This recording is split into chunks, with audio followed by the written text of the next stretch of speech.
10 10 లక్షల కాదన్నా 10 కోట్లు.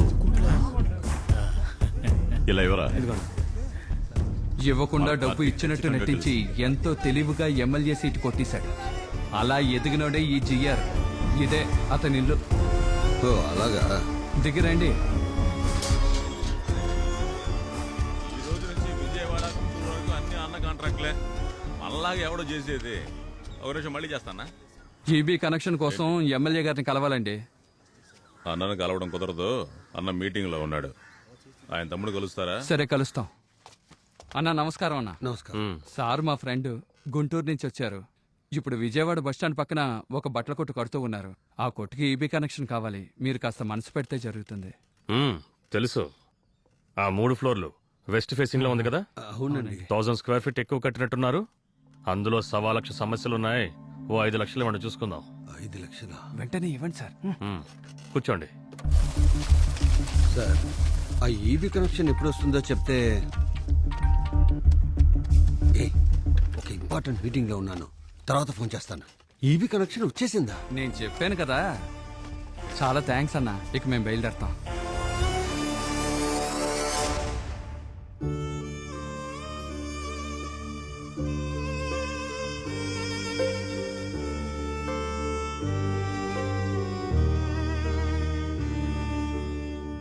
ఏంట్రా, ఏం మాట్లాడకుండా మౌనంగా ఉన్నావు? నువ్వు కూడా ఏం మాట్లాడడం లేదుగా. ఎందుకు నవ్వుతున్నావు? నాన్న, 2 సంవత్సరాలు ఎంత కష్టపడ్డావు నాకు తెలుసు. ఎలాంటి సమస్య వచ్చినా జాగ్రత్తగా పరిష్కరించుకోయ్యా. సరే. అందరూ అడ్డు తప్పుకోండి. నాన్న బహుమతి ఎలా ఉందో చూడు. సర్ప్రైజా? సూపర్ నాన్న. ఏ ఊర్లో అయితే నిన్ను తరివి కొట్టారో అదే ఊర్లోని బైక్ సౌండ్ వింటే దద్దరిల్లాలి. కాలభైరవుడు కాళ్ళ దగ్గర పెట్టుకుని నిమ్మకాయ ఉంచుకో, నీకేం కాదు. రే మల్లిగా, అంటించరా. ఇదిగో పేలుస్తున్నా.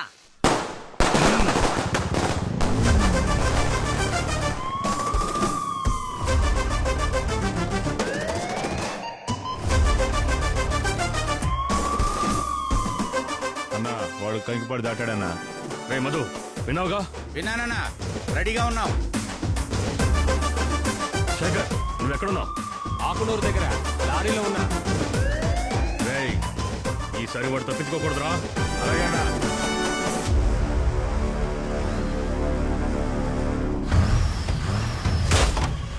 లేపేరా. ఎవర్రా ఫోన్లో? మన వాళ్ళని పంపి లారీతో ఆ డిఎస్పీని గుద్దేయమని మన వాళ్ళని వద్దని చెప్పరా. హలో,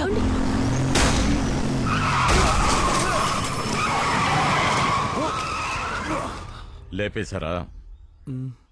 అక్కడి నుంచి వెళ్ళిపోమను. హలో.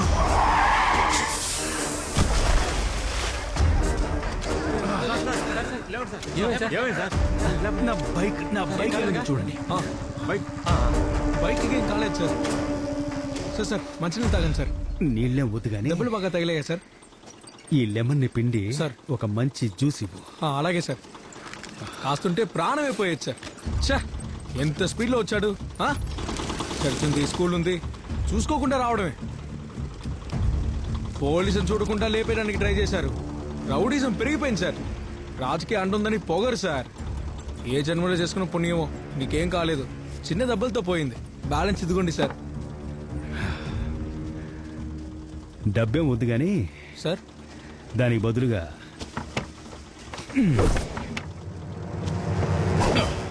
రై తమ్ముడు, అన్నా? నిన్న గుడ్లు రవి అన్న వాళ్ళంతా ఇవాళ ఎమ్మెల్యే అంటూ జే కొడుతున్నారు. పెళ్లిళ్లకి ఫంక్షన్లకి చీఫ్ గెస్ట్ గా పిలిచి పోస్టర్లు బ్యానర్లు కట్టి సన్మానాలు చేస్తున్నారు. తాత, ఇంతకు ముందు నిన్నెలా పిలిచేవారు? ఎక్సాపోర్ట్ ఇప్పుడు ఓనర్ గారని. కారణం ఏంటి? పదవి. ఇప్పుడున్న ఈ స్థాయిని పునాదిగా చేసుకొని ఎంపీ మినిస్టర్ అంటూ ఎదుగుతూ ఉండాలి. మనం ఆల్రెడీ ట్రై చేశాం. వాడు ఎస్కేప్ అయ్యాడు. ఎక్కడో వాడికి మచ్చ ఉందయ్యా. మనం ఎవరినైనా లేపేయాలంటే అది లీగల్గానే చెయ్యాలి. ఇది నాకు వాడికి మధ్య ఉన్న గొడవ. మధ్యలో ఎవరైనా తల దూర్చారో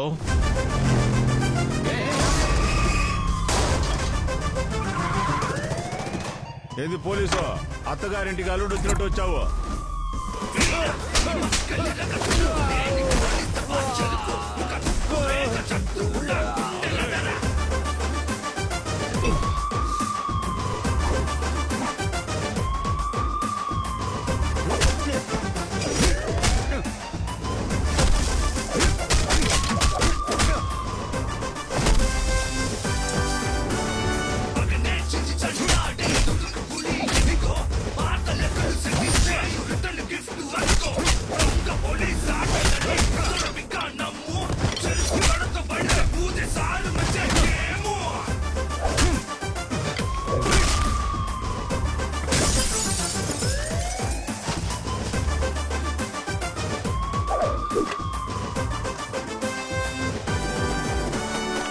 నీ అయ్యా నిన్ను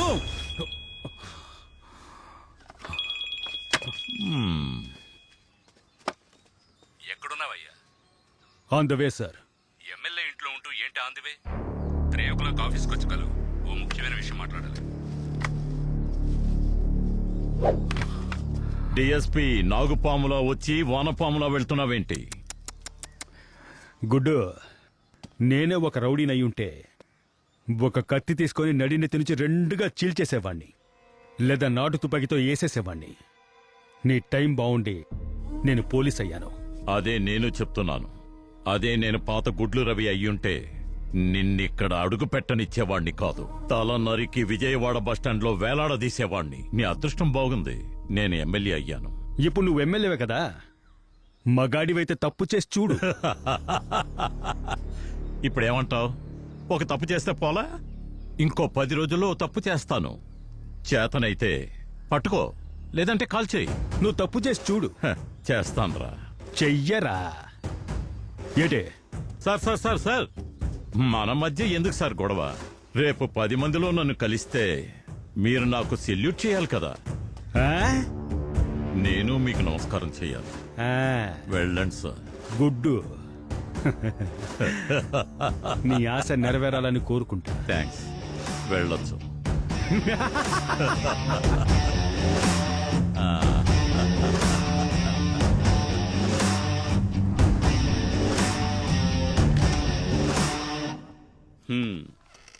వాస్కోడా గామా, ఎస్ సార్. గాజు ఒక training centre, yes sir. Batch number 1583. Yes sir. ఏవయ్యా, నిన్ను సెలెక్ట్ చేసింది నేను. అప్పుడు సెలక్షన్ కమిటీకి నేనే chairman. Vasco da Gama, unique name for police man. Thank you sir. వచ్చి రాగానే నన్ను మీట్ అవుతావు అనుకుంటే ఎమ్మెల్యే ఇంటికి వెళ్ళిపోయావు. ముందు స్టేషన్లో ఉన్న కేసెస్ క్లియర్ చేయవయ్యా. సార్, గుడ్ల రవి అనే వాడిని ఒక్కనేసేస్తే చాలు సార్. బెజవాడలో సగం కేసులు క్లియర్ అవుతాయి. దమ్ము కొడతావా? అలవాట్లేదు సార్. నాకుంది.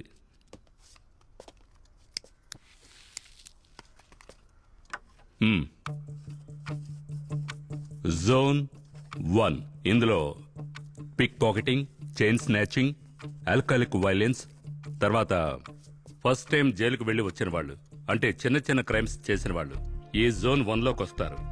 వీళ్ళని స్టార్టింగ్ లోనే కంట్రోల్ చేయలేదంటే జోన్ 2కి వెళ్ళిపోతారు.